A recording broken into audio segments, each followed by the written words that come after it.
Malini li kien ittajjar bil-karozza f'ħalfar ftit il-bogħod miċ-ċentru miftuħ fejn kien qed jgħix kien ġie operat fi spalltu x-xellugija u għamel perjodu qasir rikoverat fl-isptar Mater Dei. Dan kien żvelat it-tlieta kif komplet il-kompilazzjoni fil-konfront tra Francesco Fenek ta' 22 sena minn Witilajn u Lorin Xikluna ta' 23 sena minn Raħal Ġdid li qed ikunu mixlija bil-qtil tal-Assana Sisses u Nejman fis-6 ta' April tas-sena l-oħra. Apparti dan qed ikunu mixlija wkoll bl-attentat ta' qtil ta' Ibrahim Bah mill-Gini u ta' Mohammed Jallow mill-Gambja, kif ukoll ta' Malini fl-ewwel ta' Frar tal-2019. Il-konsulent ortopediku Ryan Ġordimajna qal li Malini kien daħal l-isptar fit-2 ta' Frar tas-sena l-oħra fejn kellu xi ksur wara li ntlaqat minn karozza.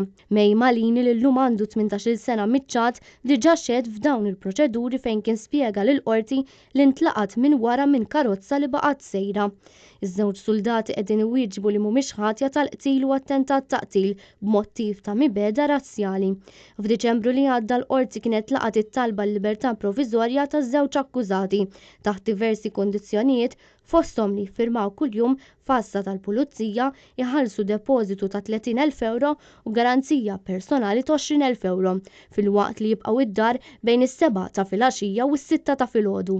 L-avukati Franco De Bono, Amadeus Kakija u Chris Busjetta qed jiddefendu lil Xikluna fil-waqt li l-avukati Janella De Marco u Stephen Tonna l-ewwel qed jidhru għal Fenek. L-avukat Joe Giglio qed jirrappreżenta lill-familja tas-Sisse. Il-prosekuzzjoni f'dan il-każ qed titmexxa mill-Ispettur Kitarno u l-Ispettur Anzjan Trevor Mikallef. Il-każ li qed jinstema' quddiem il-Maġistrati Jien Farrugia ser ikompli fit-22 ta' Ottubru.